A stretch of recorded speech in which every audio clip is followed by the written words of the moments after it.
Okay, here we go, nose. So just like we did yesterday, let's talk about how not to, or common mistakes that I see, and then the improvement. So this is kind of like simplified common mistakes that I see. So looking at this, we can probably recognize that it's a nose. People's nostrils, I feel like nose shapes are very different, especially depending on the angle of the camera and the view of your nose, if it's like straight on even with your face or if it's up or down the camera a little bit. Gives us a different view. So we don't want just like, I don't know, little upside down U-shaped nostrils. That is, we want to improve from that. So if you remember in my example on my contour lines, I did have the nostrils, but that was all that I put because the nose kind of looks funny when we draw the edge lines, because there's not, like, our eye has a very specific outline, but our nose does not. It just kind of fades with value. So it might look a little funny until you do get your value in there, and I'll do these a little darker. So looking at the shape of my nostrils, they're a little bit like softer, not like an S shape, but more like, I don't know, it's just not so extreme as that rounded shape. And again, everyone's are a little different. And then we do kind of have the bridge, or like the upward part. I'm just going to run into the eye, but that's okay. So getting some of these values in place, I think it's a little easier to start, see if I can line my nose up better, to start with the darker. So obviously where the nostril is, it is darker, but it's not just like one big dark circle like that. And then it kind of fades a little bit under it, so like a lighter gray. And then we talked about yesterday when we were looking at the general shapes of the faces and where value hits. So it is kind of shadowed against the edge of the nose, and that will lead right here. I should have put the nose over. Lead right there up into the eye.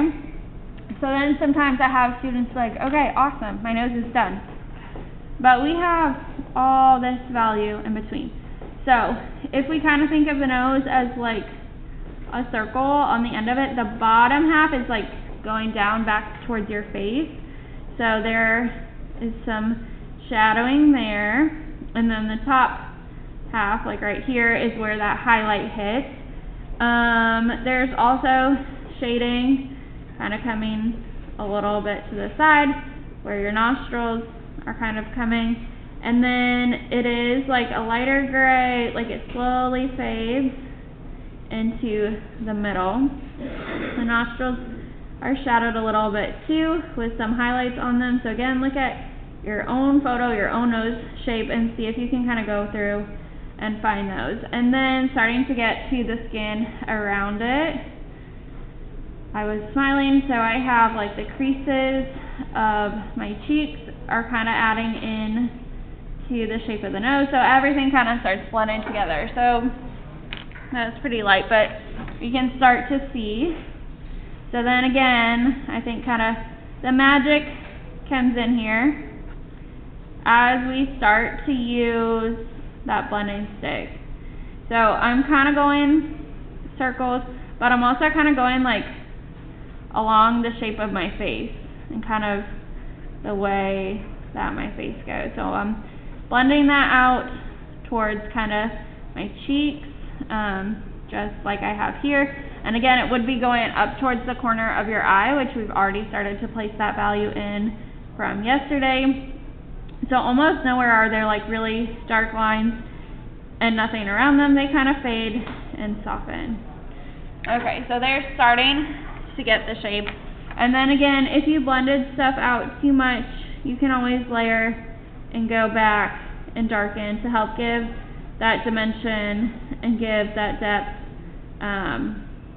to what you are drawing. Okay, so you can keep fine-tuning and working, but there's a decent start to the nose. So then we'll quickly talk mouth too, and then we'll quickly do mask. It's hard when we have so many differences. So if I'm just going to kind of fit my mouth in here, my cheeks would maybe be a little bit wider. But whether your mouth is open or closed, each lip has a top and bottom line. So there's like 4 lines to your lips. Sometimes students just try to draw like one line and not the individual lips. So again, kind of looking for the shape and following it as we see it. There's kind of the top. It swoops down a little bit towards the middle and kind of curves back up. So there's top lip. And then I'm going to kind of leave a space for my teeth going down and trying to follow the lines. And then we have the bottom lip. And the lips usually kind of come together a little thinner at the corners. So then when we do teeth, I feel like teeth students either put like 60 teeth or they make them too big. It's hard to get the size of them right. So if I look, my bottom teeth you can barely see. So my front teeth, I always start with the front and kind of the middle. And again, look at each tooth and get each shape. So my next tooth is a little bit shorter. The next one is a little more pointed. So we want to draw the teeth that we actually see, not guess and make them up. The bottom ones are like so tiny. I just kind of see the lines of them.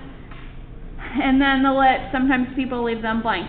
They have a color. Sometimes in black and white they kind of fade into the values around it, but we want to get the colors of the lower lip.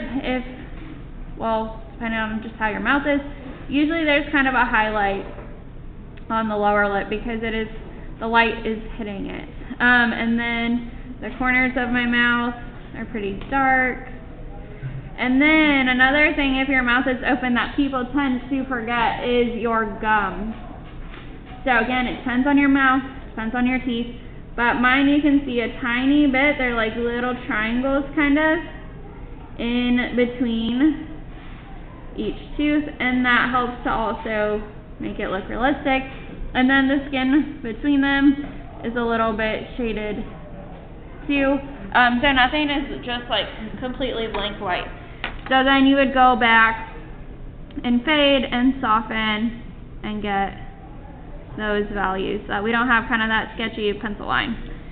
Okay, one more to go here. I'll just kind of place that. It's a little bit smaller than mine, but that's okay. So if you have a mask, you probably see, depending on where it was hitting, the top part of your nose, so that was helpful to see how to do that value. And then we want to you do not have to get, if your mask is kind of patterned, you do not need to necessarily get the pattern unless you want to. That is your choice. But what we want to get is kind of those folds. So most of the masks are not laying perfectly straight. We see kind of some darker highlights and shadows, which help to also kind of show the shape of our face. So I'm just trying to go and get some of those shadows kind of placed in, which is going to help show the shape of the face.